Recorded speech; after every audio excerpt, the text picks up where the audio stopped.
All right, nerds, we have a wonderful discussion today with three representatives from the Common Sense Party of California. I got introduced to it when Michael came on the show a couple months ago, feels like. Maybe a month, who Yeah, knows. couple But, months. and then I changed my own party affiliation to the Common Sense Party. Yes, I sent Michael a picture of the postcard, the confirmation, so it's for real. But wanted to get Michael and then now Sara and Gianmarco on the show to talk about. There was an event in San Francisco, I think in coordination with the Forward Party, and then what else is on the horizon for the Common Sense Party? How is it going? How close are we getting to the number of names we need to have more ballot access, that kind of thing. So excited to get into it, but before we do that, we gotta kick it off the right way. So hello, nerds. Hello, nerds. Hello, nerds. Hello, nerds. Oh my God, you guys are professionals. Love it, love it. So maybe we'll start with Michael. Like, what's new, man? How have you been? And then we'll get an intro to Sara and Gianmarco right after.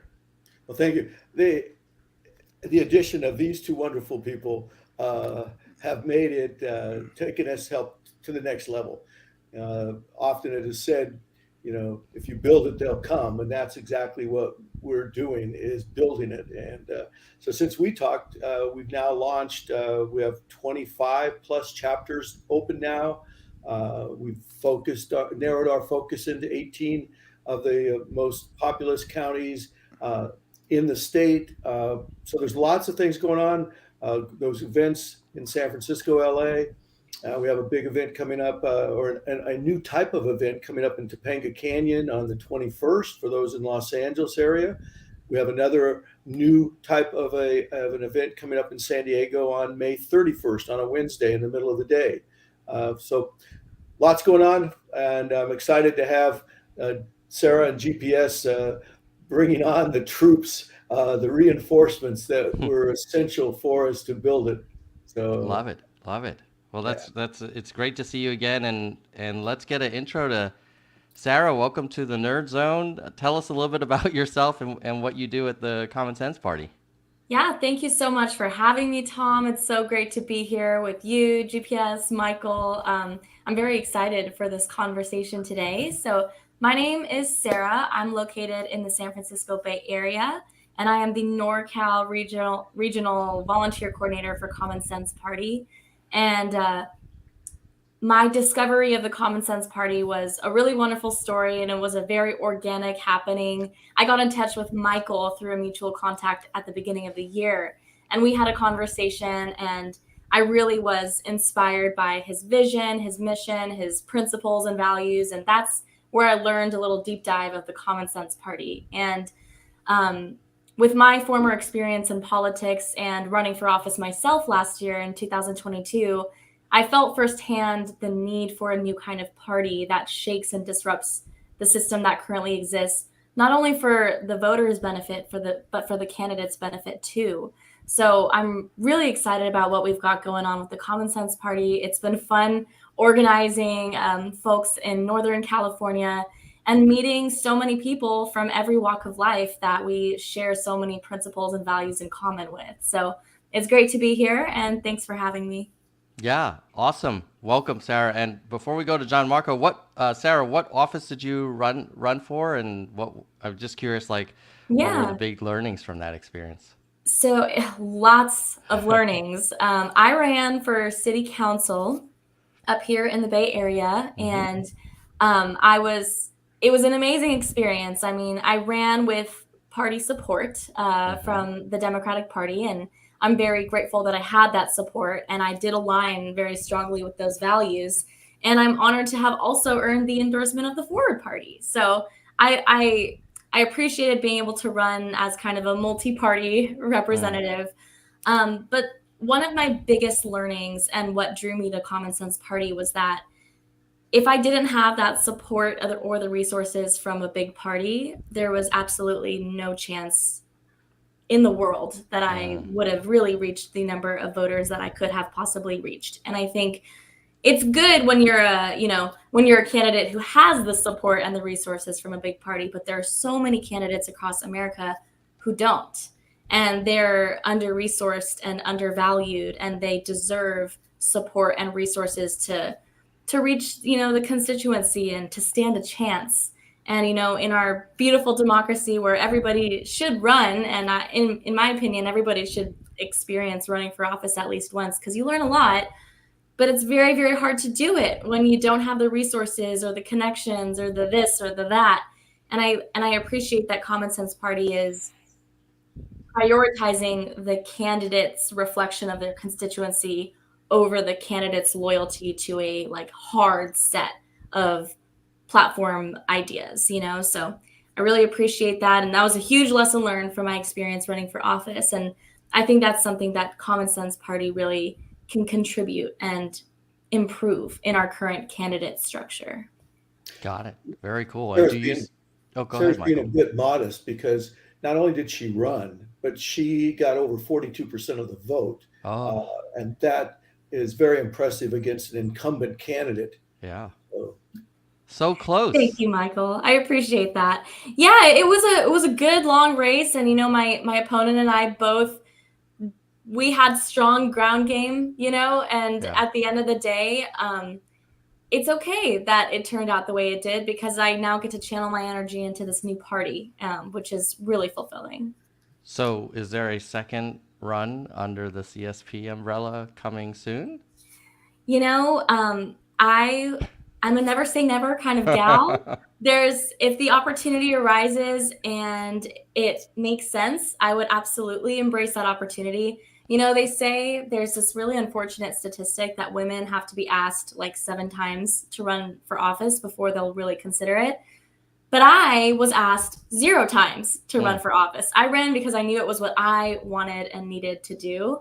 And I'm really glad that I did. But one of the big things I learned while running for office, especially local office without a whole lot of support staff. I mean, I didn't have any staff at all. All of my supporters were incredible volunteers, but I learned that it's really hard to run a campaign and do all of your, finance filing and reports and deadline this and document that and everything. So it's hard to be a candidate. And I hope that Common Sense Party and all of these support structures that we're creating can help candidates thrive as candidates and let, other entities and staff and treasurers handle the documentation and the logistics. So I always tell myself, if I were to run again, I really hope I will have a treasurer.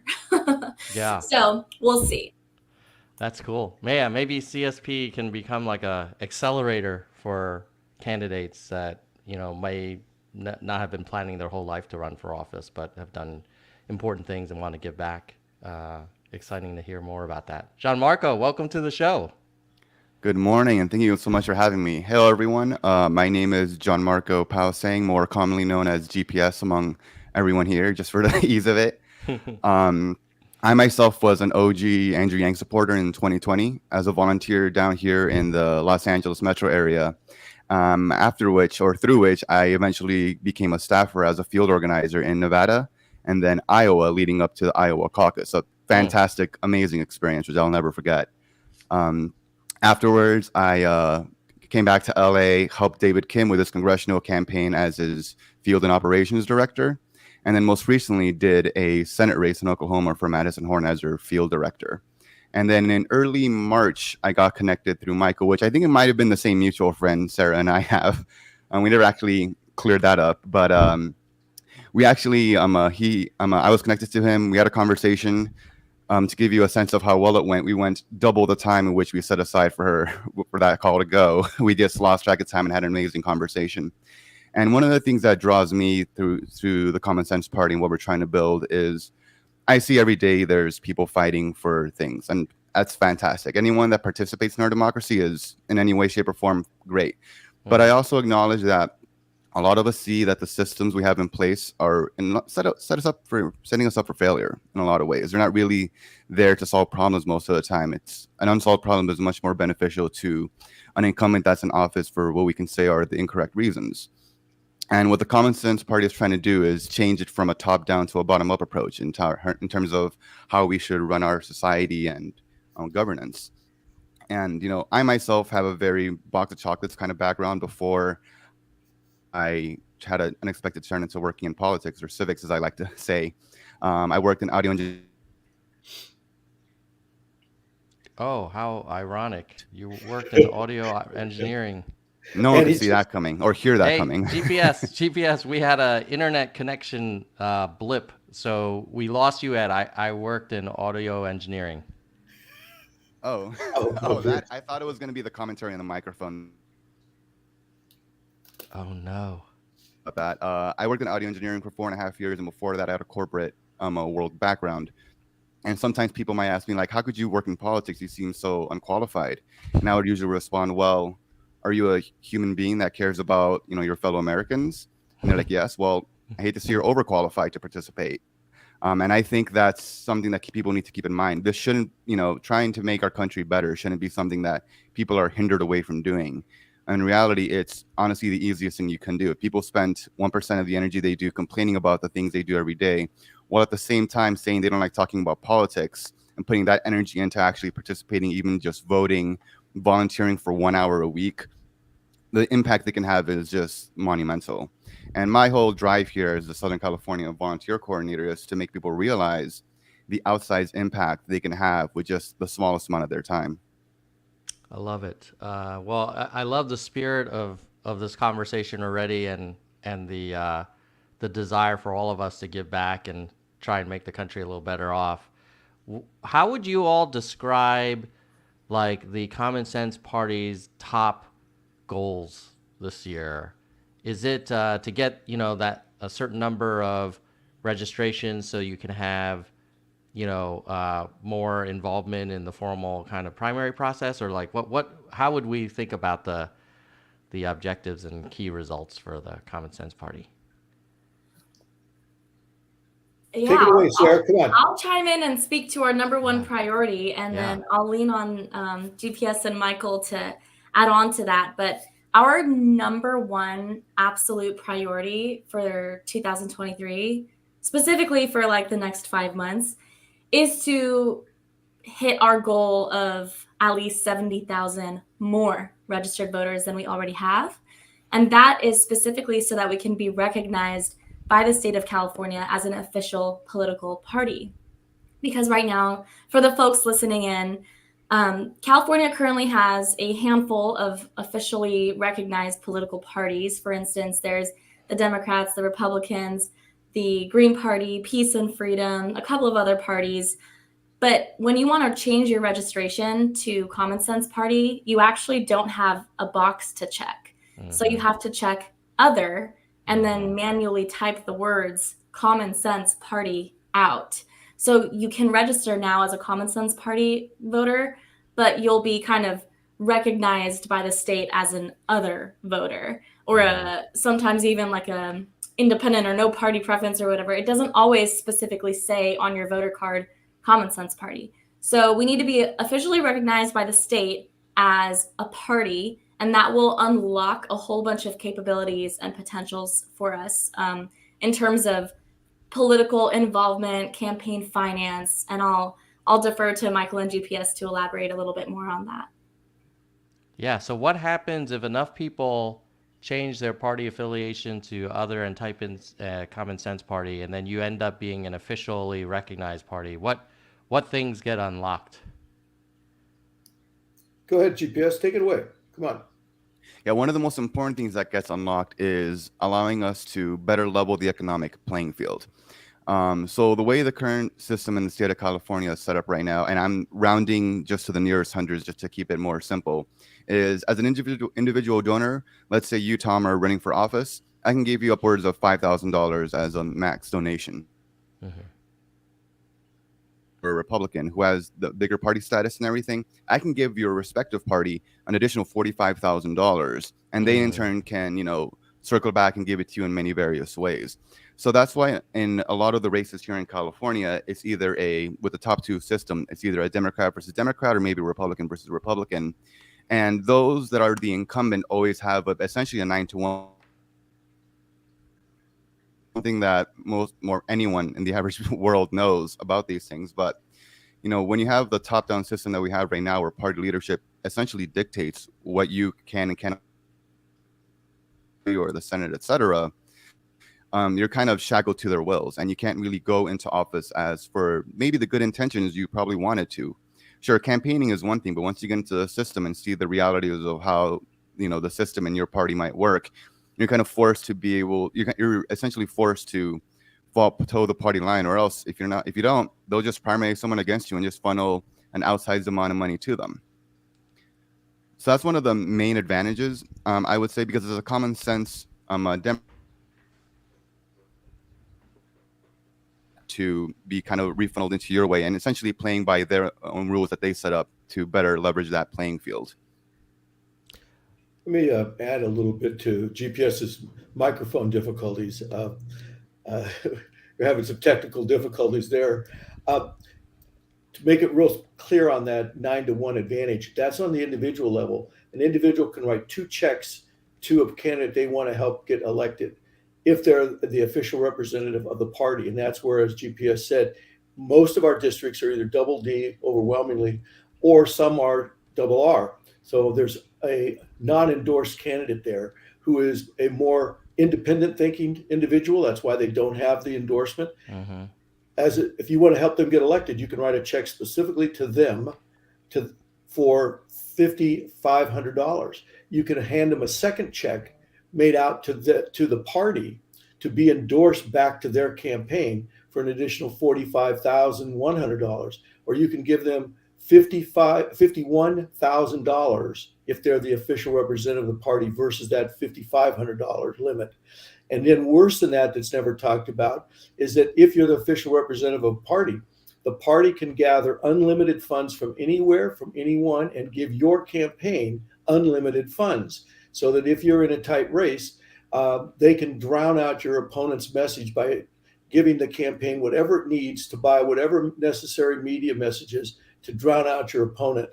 And then we know they're never held accountable. They can say anything, and they do, and they're never held accountable in the media. And the second, so those are the 2 major things that instantly, as a party, you can do to help bring independent thinking Democrats and Republicans, Libertarians, or others into the process. And I'll add one last advantage of becoming an officially recognized political party in the state of California. But this advantage is more, it's not like a logistical or a technical advantage. It's actually something profound and special, which is that it seems as if increasingly Americans and Californians are not quite feeling at home in their political parties right now. And there's like elements that they agree with, there's elements that they don't. They don't like the current, bipartisan hyper-polarization kind of feud that's happening at every level of office right now. Every campaign that's happening, it's all becoming about, are you this or are you that? Are you D or are you R? Are you red or are you blue? And so by becoming a new party that's approaching politics and the entire structure completely different in a very novel and inclusive way, we're giving people a third choice. We're giving people a new opportunity to join a party where they feel like they don't have to compromise their values, or they don't have to hate someone for a specific reason. So there's actually this like really awesome kind of almost patriotic, inclusive nature of becoming a political party in California. And that's really exciting because it feels good having a conversation with someone about common sense and their eyes light up. They're like, this sounds exactly like what we need right now. And that is a huge advantage, I think, of becoming an officially recognized party in California. Where are we at in terms of hitting the number of registrations you need to be officially recognized? Like what's the progress bar look like in terms of how far we have to go? I'll answer that. We have approximately 30,000. And as Sarah rightly said, we want to have 70,000 additional new. We want to get above 100,000 members. So we've got a ways to go.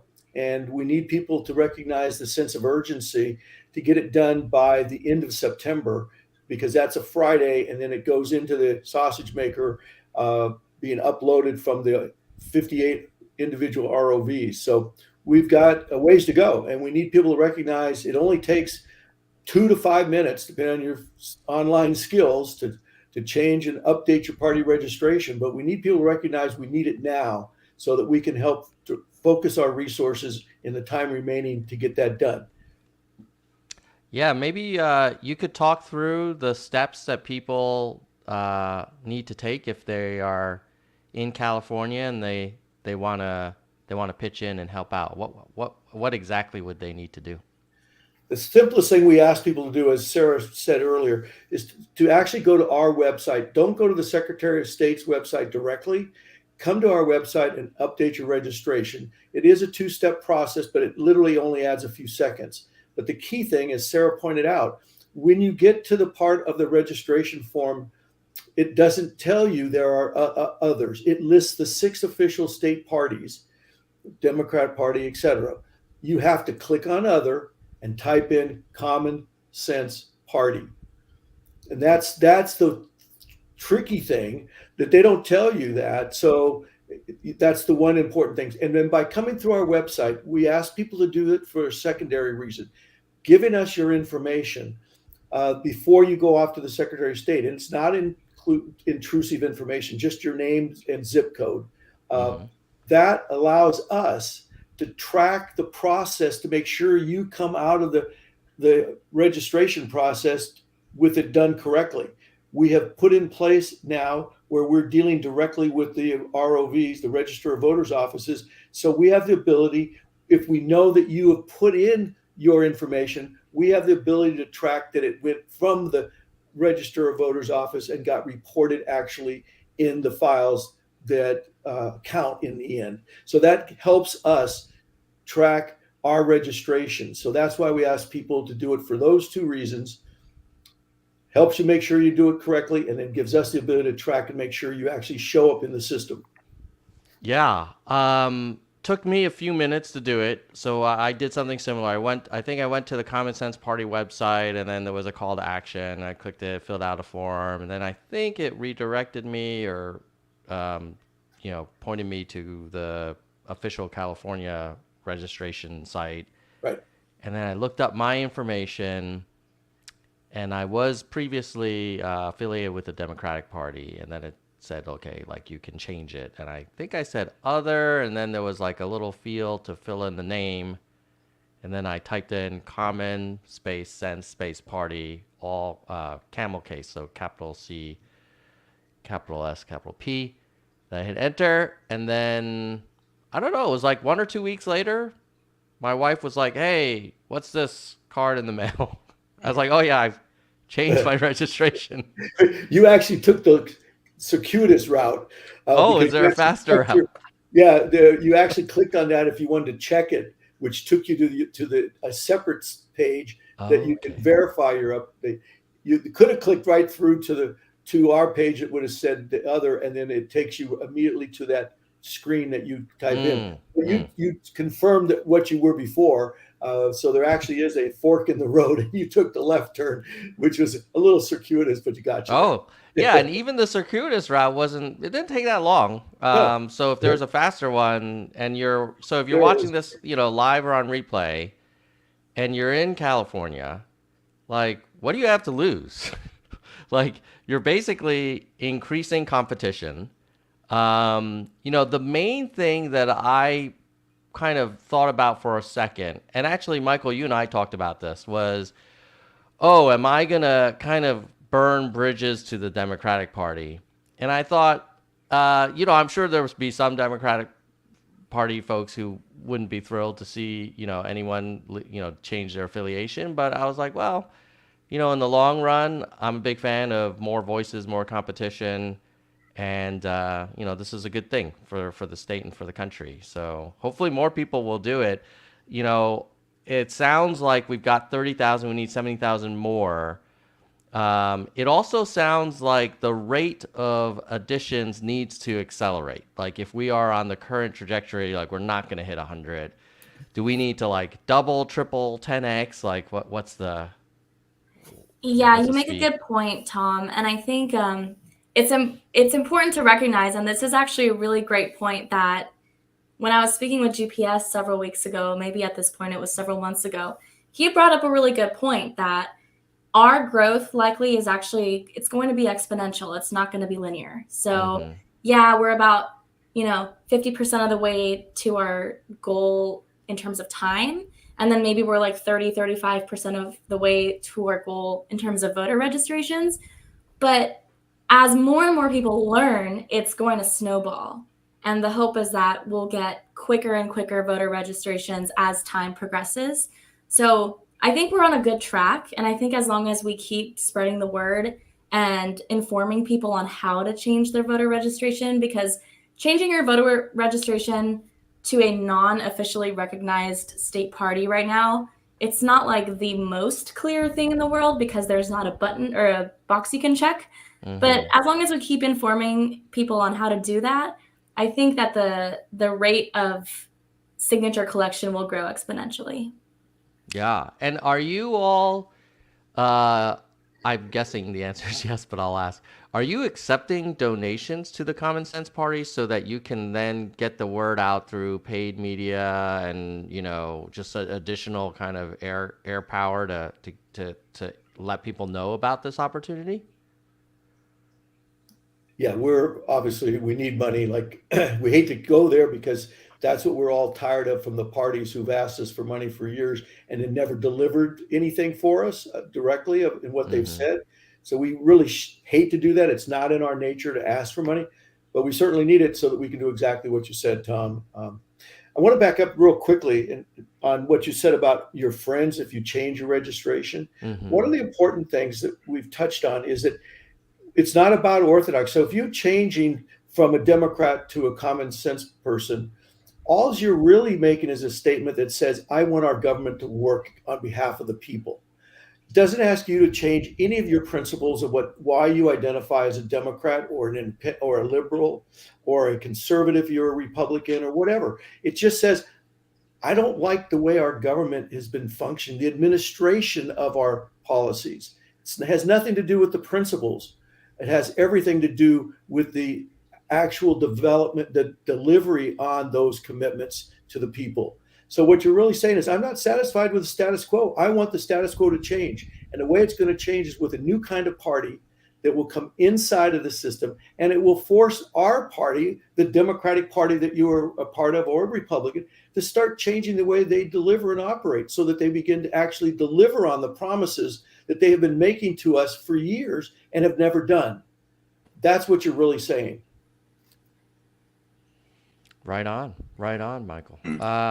I have a question in the chat. Maybe Gianmarco, we can get you to weigh in first. So Jeremy Sammons, who's a Nerds for Humanity channel member, thank you for your support, Jeremy, says, Bill King, the founder of SAM, left Forward after the merger, after differences could not be resolved. Does Common Sense Party have a different kind of relationship with Forward? And, I'll just add, like, what is the relationship with the Forward Party? Are they the same? Are they kind of like friends, arm's length? What's the story? Yeah, I can start answering that question. I want to do a mic check real quick because I had to just reset a few things on my end. Can y'all hear me well? Perfect, cool. Yeah. I'll start on the surface level, and then I'll defer to Michael as he was part of that conversation early on with the alliance was announced, etc. So for all practical purposes, the Common Sense Party here in California is the forward state arm, so to speak, of the Forward National Party. And it's not uncommon for a national party to have a different name from the state level affiliate, so to speak. The Democratic Party, even though there's a Democratic Party in every single state, in Minnesota, I think it's the Democratic Farmers Labor Party. That's the Democratic Party equivalent for them. So this is not uncommon. Sorry, this isn't the first time happening, but it is a little uncommon, but it's not, the first time it's ever happened. And for the most part, it's an alliance agreement. And I'll defer to Michael if he was part of the conversation when those were happening.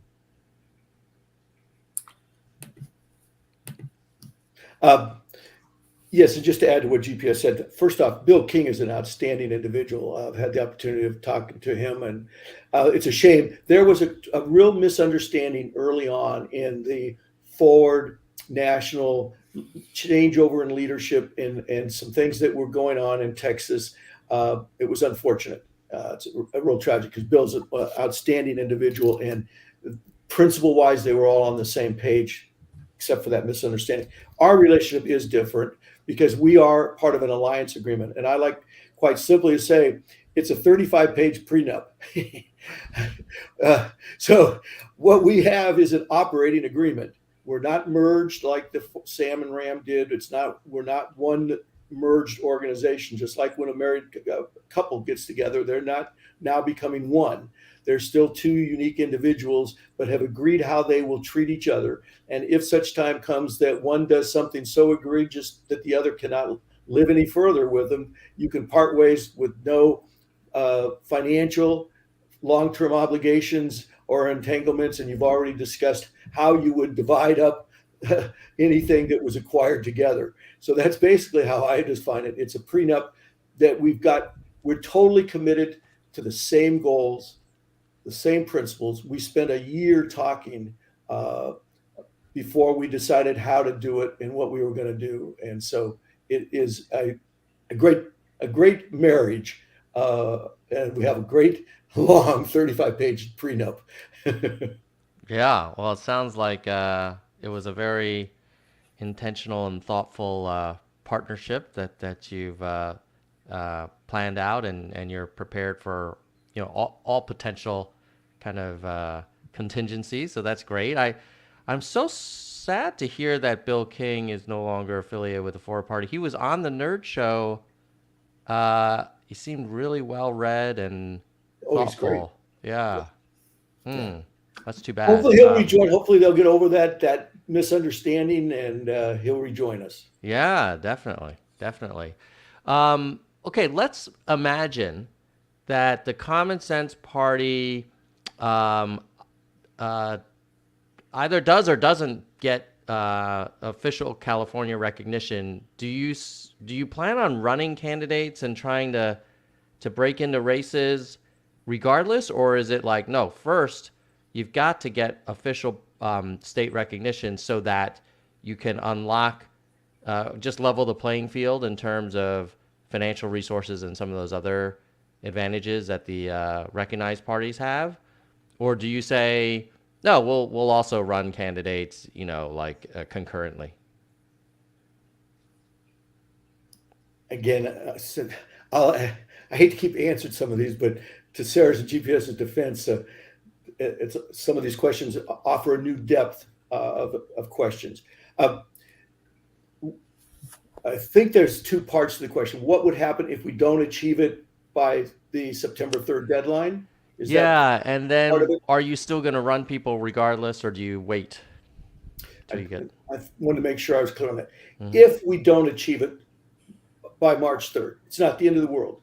What it does mean is we have to postpone. We have the next time we have to get through the Secretary of State would be, if they follow exactly the time they did it in 2022, which we anticipate they would, it would be the first day of the new year. I don't know what that date is off the top of my head. It was January 4th, 2022.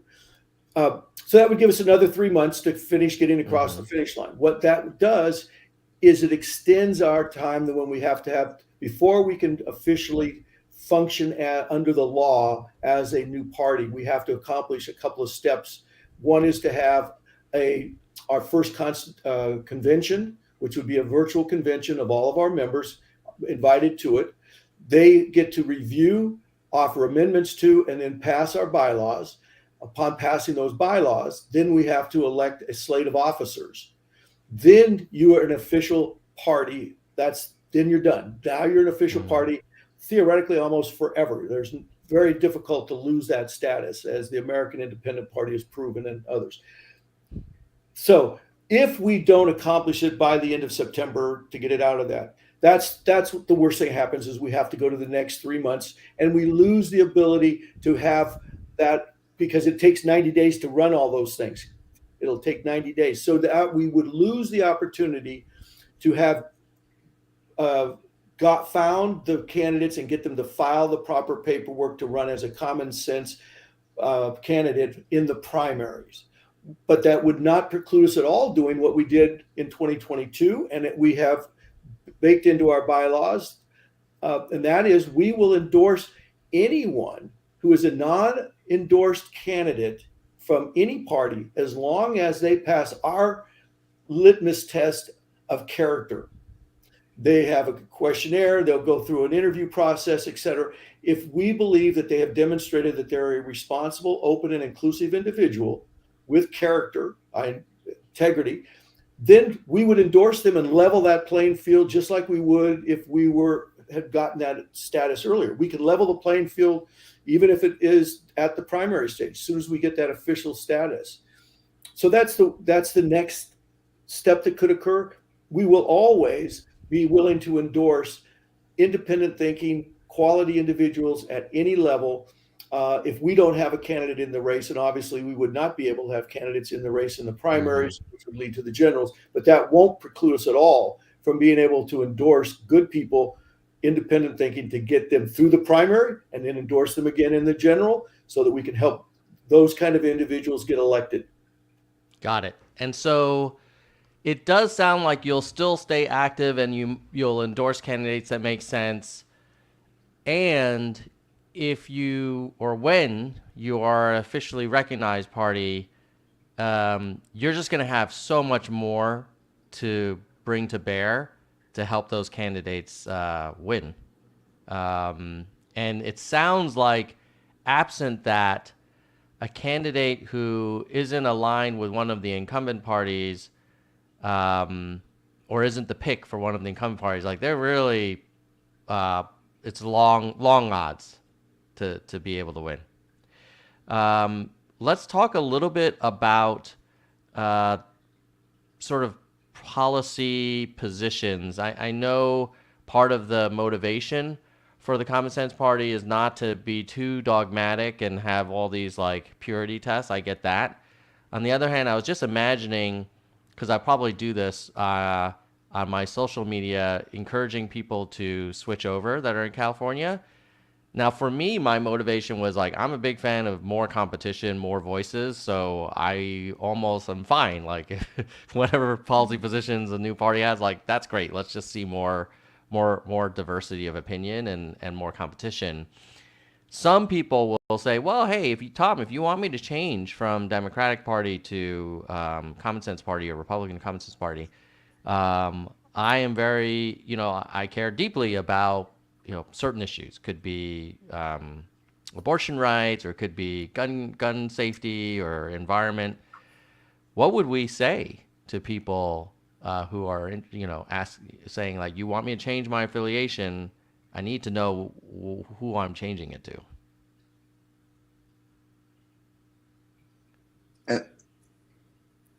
There we go. I think Sarah's giving me the you go first. And so tying into one of the things I said earlier, we're all passionate about whatever it is we're fighting for, and our institutions are setting us up for failure.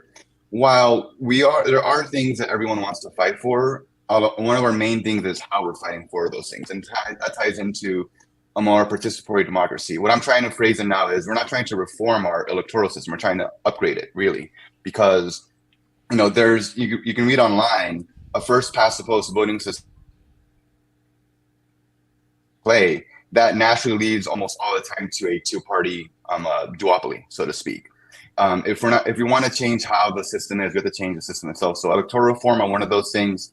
Ranked choice voting is one of the things we have in conversation. We're open to many ideas in terms of how to upgrade those kinds of things, as well as campaign finance reform. We want to make it so that the dark money doesn't really dictate what people are thinking, what people are running for and against, etc. But Sarah, you wanted to chip in there? Yeah, sure. I'd love to. To add on to what GPS said, thank you.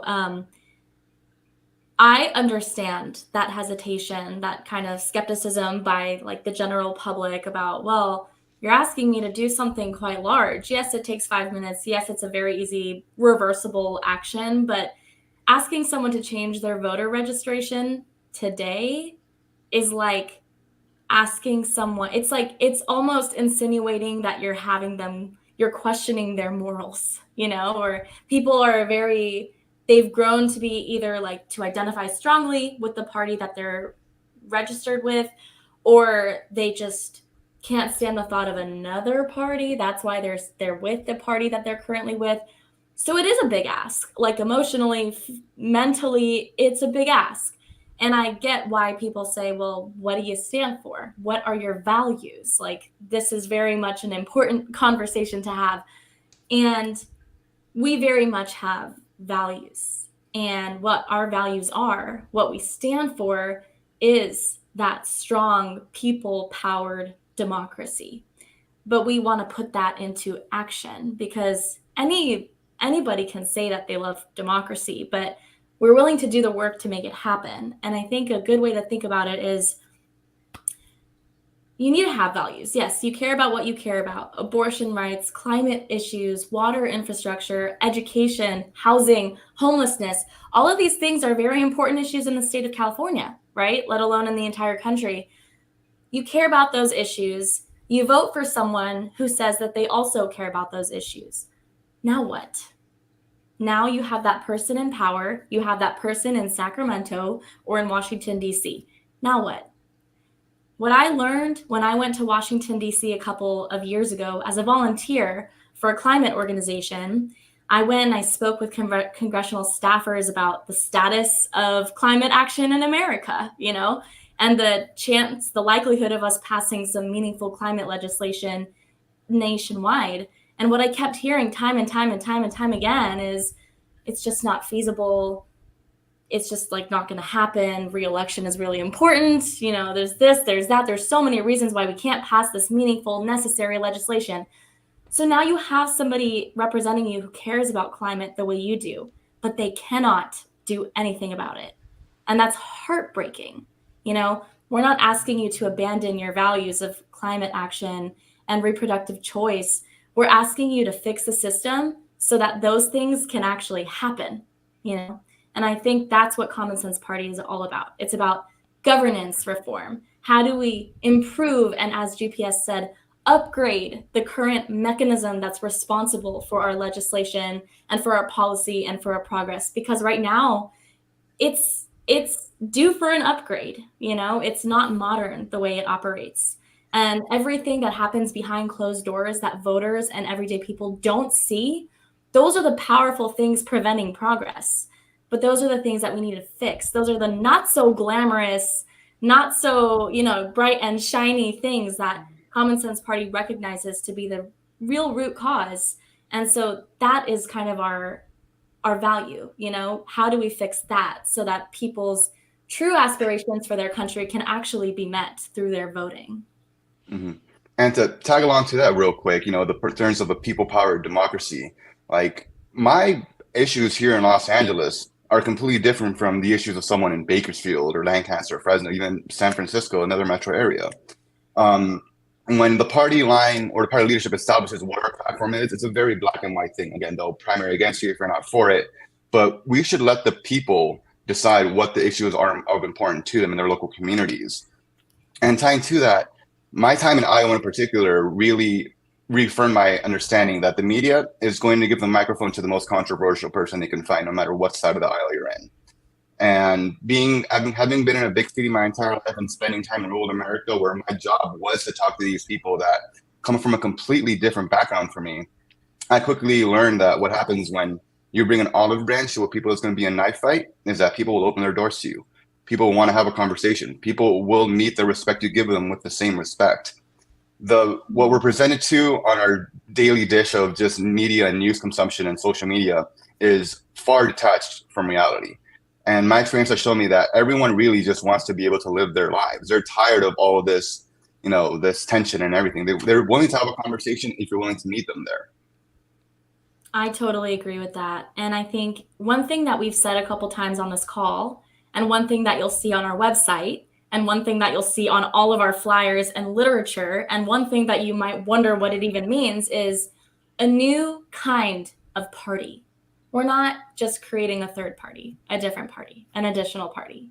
We want to completely restructure what it means to even be a party. So when people ask us the same questions that they would ask of another party, we say, these are very good questions, but we're actually approaching it in a very novel, new way.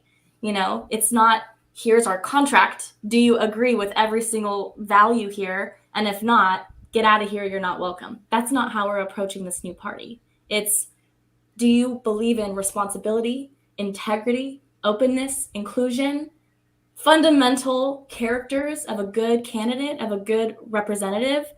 If yes, then bring, come as you are. We're a new kind of party. We believe in fundamental reform and restructuring, upgrading of our democracy. So it's a complicated and sometimes challenging conversation to have with people, because for the course of our entire lives, it's always been, there you go, responsible, reasoned, collaborative. Thanks, Tom. For our entire lives, we've been taught, or a term that Michael uses that I like is propagandized, to believe that political parties have to operate a certain way. But they don't. Nobody wrote that rule. That rule's not written in stone. We can make a party operate however we want it to, and we can make a party prioritize whatever the people want it to. So that's what's different about Common Sense Party. Mm-hmm. And also, like, Yes. people have almost nothing to lose changing their voter affiliation. Since we have an open primary, minus one or two edge cases, I think is the Republican presidential primary and another one. Michael, you can correct me if I'm wrong, but you have nothing to lose changing your party affiliation in terms of how you vote in your primaries. I can be, once we get the signatures, I'm a registered Common Sense Party member. I can still vote in the Democratic Party or whoever I want to. This is an open primary. It will be whoever's the top two anyways down the line. So the benefits far outweigh the cons in almost every regard. Yeah, that's what Michael convinced me of last time he was on the show, and I was like, okay, I'll switch over. That's Not to it's mention, not a one-way door. Exactly, and not to mention, our voter registration goal is October or end of September. You're not going to be voting anytime between now and then. There is no election. You will get no ballot. So there's literally no implication to changing your voter registration right now. Yeah, and I should mention that for those who are watching this who are kind of old school Yang Gang, like Andrew seems very enthusiastic about the Common Sense Party, and I was chatting with him like a few weeks ago, and I was like, hey man, I got my postcard confirming, and he was like, oh, hell yeah, that's great. Like, let's get more of those. So there's definitely alignment of values there with folks who were supportive of Andrew back in the day when he was running. We're running close to time. I wanted to maybe wrap up with two questions. One is, what is working now in terms of getting that line chart to go up and to the right in terms of hitting your 100,000 goal? And then second is, what haven't we talked about during this conversation that you wanted to put out there before we wrap up? So all of you can answer the second question, but who wants to answer the first one? Like, what's working in terms of the marketing ROI for getting more registration changes? So for us, like, Sarah runs the northern half of the thing, I run the southern. We all each have our different ways of organizing what we're doing. But what I love about that is that we sync up all the time. We're learning from one another, our methods, our strategies. But to tie into the exponential growth we were talking about before, is one of our big focuses right now is college outreach. Many, if not all of the campuses have a mandated fall registration drive in their fall semester. So what we're focusing on right now is establishing connections and relationships with students and student organizations and as many campuses as possible. Make sure they're resourced, continue that conversation through the summer. And once the fall comes, set up as many voter registration drives through one of the things called Meet the Parties that Michael introduced myself and Sarah to, where it's this kind of event where people come in, there's representatives for all the major parties there. Each representative does a quick presentation. The people themselves ask questions to them, try to get the best idea of what they're about. And at the end, make a decisions for themselves, make an informed decision, register to the vote right there as to what feel like best reflects them. And it's a fascinating sense of just personal freedom to be able to make that decision for yourself. So we're very excited about college campuses. It's something we're definitely focusing on right now. Love it. And Sarah, what's working for you in Northern California? I echo everything that GPS said. I think we're taking a very organic approach to outreach right now. So we're organically reaching out to people through our Nation Builder database, and we're trying to get our presence known at in-person events, farmers market tabling, things like that, chapter events. We're meeting up at coffee shops and breweries and just having a whole bunch of informational opportunities for people to get to know Common Sense Party. And then a couple of other things that we're doing on the side is we are creating, we have an awesome action team dedicated to creating a nice, robust, comprehensive social media strategy plan. And we're hoping to up our presence on social media very, very soon. And then we're also working on some website improvements and communications improvements, opportunities like this to get in front of people that maybe don't know anything about Common Sense Party yet. And I just want to really drive home what GPS said about college campuses. It's hugely important to us that we involve and empower the young generation, the new first-time registered voters, and teach them about common sense. I think the big kind of obstacle that we're navigating right now, it's not opposition to this party. It's just lack of awareness of our party. A lot of people still don't know that Common Sense Party exists. So every opportunity we have to get in front of a group of people or be present at a college or some kind of event, we're taking it just to teach people, plant that seed. Love it. And we'll start with anything else you want to add before we wrap up with you, Sarah. Then we'll go clockwise.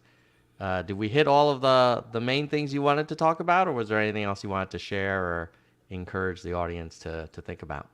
Yeah, we hit, I think, every important matter, but there was one other thing that I wanted to mention. It's a small personal anecdote that I think really emphasizes the importance of this party and the reason for my commitment. So, like I said several minutes ago at the beginning of our conversation, I ran for office last year, and I ran for local office. And for those who may not know, local offices, in fact, many offices, are nonpartisan. So it's actually not supposed to matter what your party preference is. It's not on the ballot. It doesn't matter, except it does. Nowadays, it absolutely matters. So that's why I ran, with my party preference kind of open and out there.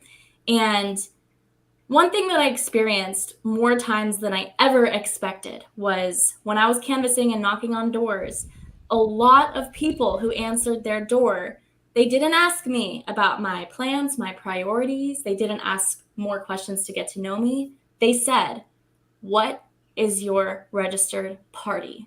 And I was running for city council, a nonpartisan office. It matters, people are prioritizing this. And I told them, and to give you a lay of the land, 50% of my district was Democrats. But that also means that 50% of my district was not. So if I had won and been the Democrat-supported Democrat candidate who won, then effectively 50% of my district would have been pushed out. They wouldn't have felt represented by their representative. And that's not fair. It's not fair that nowadays representatives in their party preference represent a minority of their constituency, So there's really a need to fundamentally shake the structure of political party preference right now, the conversation about what it means to be affiliated with a certain party. And I think, like you said, Tom, healthy competition in the political marketplace is absolutely necessary and right now doesn't exist. So, like it or not, it's the world that we're in today, and it's so important to recognize it, and we can all do something about it. And the first thing that you can do about it is change your voter registration. So that's the little personal anecdote that I wanted to share. It was shocking to see how important it was that they felt aligned to my party, and if they didn't, they felt so alienated by me and didn't feel like they could really talk to me, and that's heartbreaking. And there's something that we can do about that for sure. Thanks, Sarah. Michael, any last thoughts or other topics you wanted to talk about before we wrap up? The only thing I want to say is that it's represented right here with Sara and GPS. Uh, it's all about building a better future, and it's a future for all of us. But for the baby boomers and people my age and stuff, it's we just want to make sure that it's there for the younger generations and future generations. And that's the most heartwarming thing is to see we don't have a lot of numbers yet. Those numbers will come, but the people that have stepped forward are people who really care about helping create a better future. And that's what we would just ask of people to look into themselves and say, can I contribute to helping us make a better future? Yes, you can. And here's an important step, a simple step, but an important step to help us change the course of our nation and create a better world for ourselves and our future generations. Thanks, Michael. Absolutely. Yeah, and both of them took the words right out of my mouth. It's hard to follow up with either of those. But yeah, most important thing you can do, update your voter registration to Common Sense Party. Second most important thing you can do, update your registration to the Common Sense Party. Third most important thing, sign up to volunteer with us. We'd love to meet with you, set up a one-on-one call. I thrive just hearing other people's story and how we can work together and make a better tomorrow. And then after that, if you don't have the time to volunteer, but you change your voter registration, even if you want to just donate, become a $5 monthly donor, 10, 50, we guarantee we will give you the best bang for your buck on any investment you've ever made and help drive this country forward. Right on. I think I might take you up on the donation thing, but I'm gonna ask you for proof of bang for my buck, over time. But I will call you every morning. I love it. All right. Well, thank you. We'll kind of wrap up with goodbye nerds around the horn, and then I'll do some shout outs to our members. So goodbye nerds. Goodbye nerds. Goodbye, but welcome nerds. Goodbye and welcome nerds. All right. Well, that was the folks from the Common Sense Party. Definitely very intriguing group. I big fan of what they're doing, and I really, really hope that they can get on the ballot. I think just the idea of having more voices in the mix is really great for California and for the country. I mean, you imagine if the Common Sense Party could get someone into Congress that was not encumbered by the Republican or Democratic Party kind of leadership mandates, they'd be a pretty kind of objective and, frankly, independent voice. You see a little bit of this with the power of Joe Manchin, Kristen Sinema. These folks basically are make or break votes. And, it'd be good to have more of those independent voices. In some ways, I feel like the Cinemas and Mansions of the world have a little bit too much power. And I would prefer to have a bunch of Common Sense Party kind of caucus members who are aligned with, those principles. The one thing that I do hope is that the CSP consider taking some positions on policy matters. And I realize that part of their strategy is to say, look, we're not going to be dogmatic. And as long as you're aligned with our principles around responsibility and reason and collaboration and efficiency and prudence and transparency and inclusiveness, then they're willing to kind of, embrace you. It's just hard. It is hard, I think, for some voters to say okay, but where do you stand? Now, maybe this is the difference between the party having policies and the candidates of that party taking very specific stands on policies. So maybe that's how they kind of do this two-layered approach. There's the core principles, and then they're gonna field these candidates, and of course those candidates will have to take positions on those hot button issues. if you haven't already, go to your favorite search engine and search up Common Sense Party to learn more. If you want to donate to them, I think I might. I think I'm going to do it. Might even do a monthly plan. Not a ton, but a little bit. And then if you're in California, just change your party affiliation to Common Sense Party. You can flip it back to Democratic Party or whatever party you're in now if you decide like, I don't like what they did or I wasn't happy with the results. But at least like for the next 6 to 12 months, like switch it over to Common Sense Party now, and then you can always switch it back later. You still get to vote in the primaries. Very little downside, as GPS mentioned. So that's what I did. And I feel good that I've done a little bit to, just increase competition. That's why we do of the people.us as well, right? We just want more voices heard, more involvement, more opportunities for people to see different approaches. So with that, I do want to thank the people who have clicked that join button in YouTube, because they kind of make this whole channel run, and those are our members. So let me give a shout out to our members, starting with our most supportive members. And I think Soldier One was actually in the chat recently for this stream. So Soldier One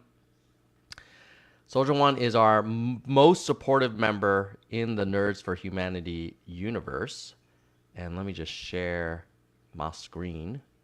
He is a senior vice president level. So thank you, Soldier One. And if you want to support and be a member, it actually starts at $1.99 a month, at the verified nerd level. And then it goes up from there. And this is not a profitable channel. We don't cover our costs for hosting the podcast and streaming costs and some, photo editing software for the thumbnails and stuff. But members do help a lot, so I appreciate that. We've got Bike and Kristen Slevin. And actually, Kristen's been a supporter of the channel for 40 months, so approaching 4 years, which is amazing. And Bike is 30 months, so thank you. And then the next level down is the hardcore nerds. That's Gene, David, DK, Jackalego, Kirsch, Mr. History, Mona, Vaughn, Yang, Robert, Dean, Galessa, J. Perrin, AH, Dana, Jason, Daniel, and Mickey. And thanks to StreamYard for helping with some of our streaming costs. And then at the entry level, again, you just click join on YouTube, and it's $1.99 a month, so less than a cup of coffee, really. Lisa, Albert, Brandon, Sophia, Doris, Emerald, Ben, James, Ira, Elizabeth, Shoni, Doctor, William, Karen, Zemery, Mai, Brittany, Wana, Kevin, Nell, T, Jeremy, David, Nicholas, Mike, Aurora, Zig, N, Roberto, and Caleb.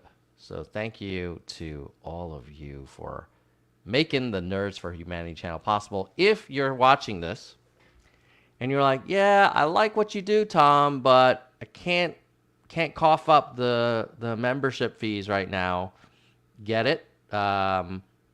What you could do is you could smash the crap out of that like button and share this stream on Twitter and whatever other social media you use.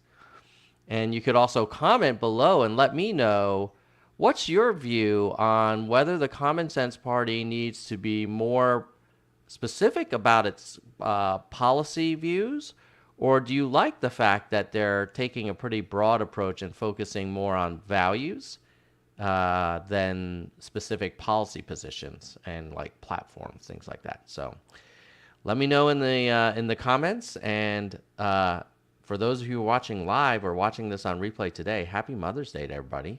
Give your mom a hug if she's still in the universe available to you. And definitely if you have a spouse who's a mother, try and help them out, not just today, but always, and be a great partner. And thanks to all the moms out there for making so many sacrifices for all of us, and including to Mama Nerd herself, who I will be seeing shortly for Mother's Day lunch. So, see you all later. Goodbye, nerds. Oh, I forgot the going away music. We gotta do the closing theme. All right. So what are we gonna say? Well, while we're here, here's a little bonus content. Let's go to OTP and see who's trending in the approval voting primary on ofthepeople.us. They are, in terms of the POTUS, the presidential candidates, based on who's gotten the most recent votes, not total. You got Andrew Yang, Bernie Sanders, Vivek Ramaswamy, Marianne Williamson, Robert F. Kennedy Jr., Katie Porter, and Michael Dean. And if I filter by Republicans, who's trending on the Republican side? You got Vivek Ramaswamy, Chris Sununu, Ted Cruz, Mike Pence, and then Asa Hutchinson. Where the hell is Donald Trump? He is after Tim Scott. So he's not doing really well on the trending approval votes. But if you go by all time on the Republican side, you see Glenn Youngkin, Nikki Haley, Vivek Ramaswamy, Chris Christie, Mike Pence, Ron DeSantis, and then you have Donald Trump. So he's a little higher there, above Chris Sununu, Brian Kemp, Tim Scott, Ted Cruz, Asa Hutchinson. Oh, so sad that Larry Hogan has decided not to run. I thought he was quite reasonable. And then on the Democratic side, in terms of all-time most approved, you've got Marianne Williamson, Pete Buttigieg, Bernie Sanders, Joe Biden, Nina Turner, and then for Democrat trending, this is based on recent approval votes, you still have Bernie at the top. Oh, no, actually, was Marianne at the top for all time? Yeah, Marianne was at the top for all time. So for trending, you have Bernie, then Marianne, then RFK Jr. in the number 3 spot, then Katie Porter and Michelle Obama. So if you haven't cast your vote on ofthepeople.us, go ahead. It's free to do it. And you just click on the approval button by any candidate that you like. And you'll see.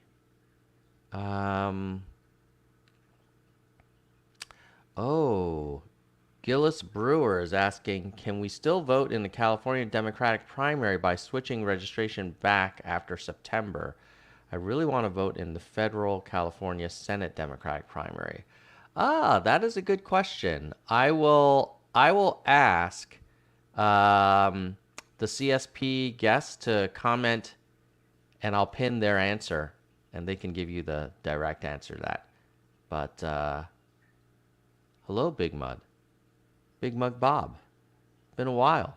Well, it's good to see you back in the Nerd Zone. Just in time. So hopefully you enjoy the stream, and definitely smash the like, share it, comment below, all that good stuff. And thanks again to all our channel members. You guys rock. Goodbye, nerds.